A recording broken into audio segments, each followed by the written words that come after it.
Hi there, welcome to Appy Chips YouTube channel. I am Ambajan and today we will learn how to install this app on Mac using Homebrew, which is also popularly known as simply Brew. But before we get started, let me answer some frequently asked questions first. To start with, what does a package manager like Homebrew does? Well, a package manager lets you install, uninstall or repair apps on your Mac. A package manager is very similar to App Store on macOS or Microsoft Store on Windows operating systems, except that a package manager uses commands that you type on Mac terminal to install or uninstall different programs. Some of the popular package managers for Mac include Homebrew, Nix, and Macports. And if you are coming from a Linux background, you will feel at home with Homebrew, especially if you have used package managers like apt, pacman, yum, etc. on Linux based operating systems. Next up, is it safe to install the Mac apps via Homebrew? Short answer, yes. In fact, Homebrew is the most popular and thus most widely used package manager on macOS. Moreover, Homebrew is a non-profit member of Software Freedom Conservancy Foundation, also known as SFC Foundation. Many other open source projects like Git, BusyBox, Samba, Wine are all part of this Software Freedom Conservancy organization. Also, you might be surprised to know that Homebrew is the most forked project on GitHub and it has the largest number of contributors on its GitHub repository.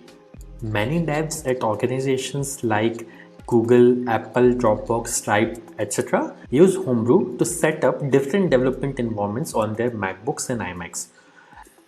Next question. Can you use Homebrew to install programs on Apple Silicon or more popularly known as M1 MacBooks? Again, yes. Starting version 3.0 of Brew, Apple Silicon is now supported on Homebrew.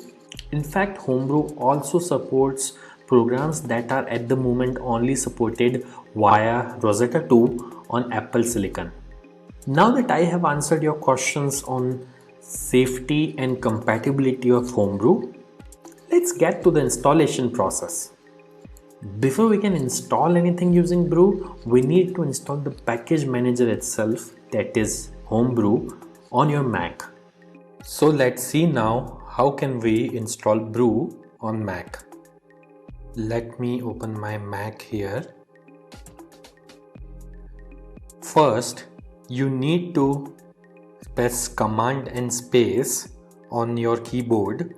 This will open Spotlight Search on your Mac. And then you have to type terminal.app. You will see this terminal app. Simply double click on it to open terminal. Let me maximize this terminal window. Now we need to copy paste the command to install Homebrew from the Brew website. So open your web browser and simply go to the website brew.sh.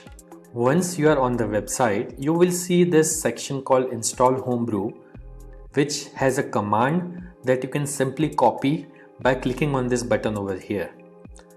Once it is copied, you have to go back to terminal, right click, paste. Now that the command is copy paste over onto this terminal, press enter. This will start Brew installation. Now it is prompting me to enter my user's password on Mac. I am going to type the password now, but it won't be visible on your terminal. Once you have entered the password, simply press enter, and if the password is correct, the script will continue.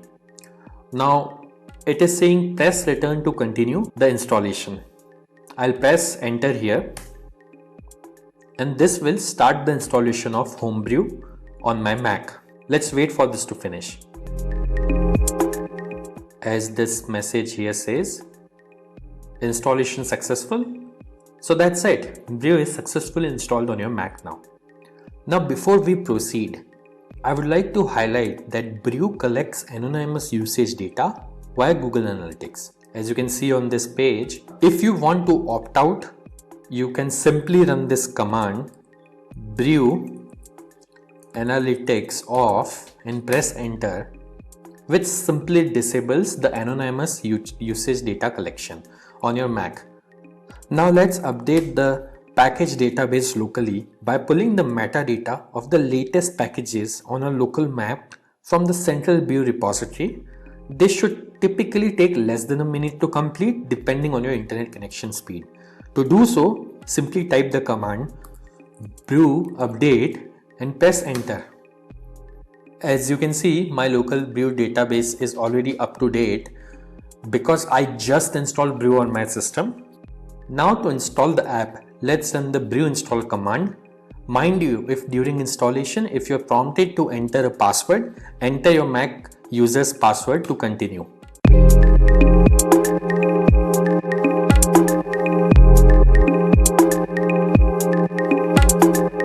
That's it. The installation was successful. If this video was useful, don't forget to hit the like button. And if you faced any problems during the installation in this video, please leave a comment below and somebody from AppyChip team will reply back to you.